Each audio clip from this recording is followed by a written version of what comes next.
ఈ మధ్యకాలంలో ప్రముఖ బాలీవుడ్ నటుడు సైఫ్ అలీ ఖాన్పై దాడి జరిగిన ఘటన ఎంతటి దుమారం రేపిందో మనమంతా చూస్తూనే ఉన్నాం. దాడి చేసిన వారిలో ఒకరిని పట్టుకొని పోలీసులు అదుపులోకి తీసుకున్నారు. నిందితుడు బంగ్లాదేశ్కు చెందినవాడని తెలుస్తోంది. అయితే పోలీసులు ఇప్పుడు సైఫ్ అలీ ఖాన్ భార్య, ప్రముఖ బాలీవుడ్ హీరోయిన్ కరీనా కపూర్ను కూడా అనుమానిస్తున్నారు. సైఫ్ అలీ ఖాన్పై దాడి జరిగిన సమయంలో కరీనా కపూర్ కూడా అక్కడే ఉంది. అయితే ఆమె ఆ సమయంలో సైఫ్ని కారులో తీసుకెళ్లకుండా ఆటోలో ఎందుకు తీసుకెళ్లింది? ఆ ఆటోలో కూడా ఆమె సైఫ్తో కలిసి రాలేదు. తన 7ఏళ్ల కొడుకు సైఫ్తో పాటు హాస్పిటల్కు చేరుకున్నాడు. ఘటన జరిగిన రోజు తీరికగా కరీనా కపూర్ 11 గంటల సమయంలో హాస్పిటల్కు చేరుకుంది. భర్తపై అంత పెద్ద దాడి జరిగింది. ప్రాణాలతో బయటపడతాడా లేదా అనే రేంజ్ టెన్షన్ అభిమానుల్లో ఉంది. అలాంటి టెన్షన్ కరీనా కపూర్లో ఎందుకు లేదు అనేదే ఇప్పుడు అందరిలో మెలుగుతున్న ప్రశ్న.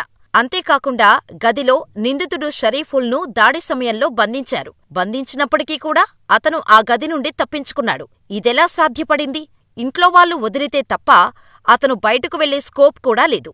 ఈ కోణంలో కూడా పోలీసులు కరీనా కపూర్ని అనుమానిస్తున్నారు. అంతేకాకుండా దాడి జరిగిన సమయంలో కరీనా కపూర్ పోలీసులకు చెప్పిన విషయాలకు, వాళ్ల విచారణలో బయటపడుతున్న విషయాలకు అసలు పొంతనే లేదని తెలుస్తోంది. ఇదంతా చూస్తుంటే కరీనా కపూర్ తన పనిమనిషితో కలిసి ఈ కుట్ర చేయించిందా అని అనుమానిస్తున్నారు. దీంతో త్వరలోనే కరీనా కపూర్ను పోలీసులు మరోసారి విచారించే అవకాశాలు ఉన్నాయి. సొంత భార్యపై హత్యాయత్నం చేయించేంత అవసరం కరీనా కపూర్కు ఏం ఉంటుంది? ఎవరైనా ఇలా చేస్తారా? సినిమాలను చూసి కొంతమంది కావాలని ఇలాంటి పుకార్లు పుట్టిస్తున్నారని అనుకోవచ్చు. కాని ఆమె తీరు చూస్తుంటే అనుమానాలు కలిగిస్తున్నాయి. పోలీసులు అన్న తర్వాత అన్ని కోణాల్లోనూ కేసును విచారిస్తారు. వాళ్ల అనుమానాలకు తగ్గట్టుగా నిజానిజాలు తేలితే కరీనా కపూర్ దోషిగా అరెస్టవుతుంది. లేకపోతే తన నిజాయితీని నిరూపించుకుంటోంది. ఈ దాడి జరిగే కొద్దీ గంటల క్రితమే ఆమె ఒక ప్రైవేటు పార్టీలో పాల్గొన్నట్టుగా సీసీటీవీ కెమెరాలో గమనించారు పోలీసులు. అసలు సైఫ్ని ఆటోలో తీసుకెళ్లేంత దుస్థితి ఎందుకు వచ్చింది? కారేమైంది? అసలు ఎందుకు ఇలాంటి పరిస్థితులు వచ్చాయి అనేది త్వరలోనే విచారణలో తేలనుంది. అయితే ఈ ఘటన తర్వాత మరోసారి సైఫ్ అలీ ఖాన్ పేరు ట్రెండింగ్లోకి వచ్చింది.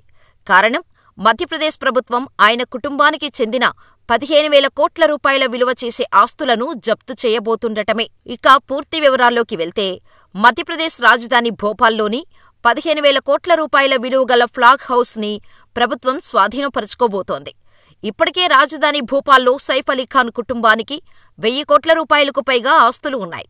వాటికి సంబంధించిన అనేక తగాదాలు ఉండటంతో కోర్టులో కేసులు నడుస్తున్నాయి. ఇప్పుడు ఎనిమీ ప్రాపర్టీ యాక్టు ప్రకారం సైఫ్ అలీ ఖాన్ కుటుంబానికి చెందిన ఈ ఫ్లాగ్ హౌస్ కూడా ప్రభుత్వ ఆధీనంలోకి వెళ్లనుంది. 1968లో ఈ ఎనిమీ యాక్టును రూపొందించారు. ఈ యాక్టు ప్రకారం భారత్, పాకిస్తాన్ విభజన తర్వాత పాకిస్తాన్కు వెళ్లిన వ్యక్తులు భారతదేశంలో వదిలిపెట్టి వెళ్లిన ఆస్తులపై కేంద్ర ప్రభుత్వానికి హక్కు ఉంటుంది. ఫ్లాష్ బ్యాక్కి వెళ్తే నవాబ్ హమీదుల్లా ఖాన్ ఆస్తికి చట్టప్రకారం వారసురాలు అయిన పెద్ద కుమార్తె అబీదా. ఆమె 2015లో భారత్ను వదిలి పాకిస్తాన్కు వెళ్లింది. ఈ విషయాన్ని కేంద్ర ప్రభుత్వం స్పష్టం చేసింది. కాబట్టి ఎనిమీ ప్రాపర్టీ యాక్టు ప్రకారం ఈ ఆస్తి కేంద్ర ప్రభుత్వానికి చెందుతుంది.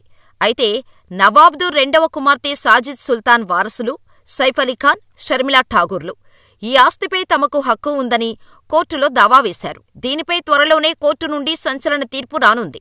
చట్టప్రకారమైతే ఈ ఆస్తి సైఫ్ అలీ ఖాన్కు దక్కే అవకాశాలు దాదాపుగా లేనట్టే. వరుసగా సైఫ్ అలీ ఖాన్కి ఇలాంటి సంఘటనలు జరగటం ఆయన అభిమానులను షాకుకు గురిచేస్తోంది.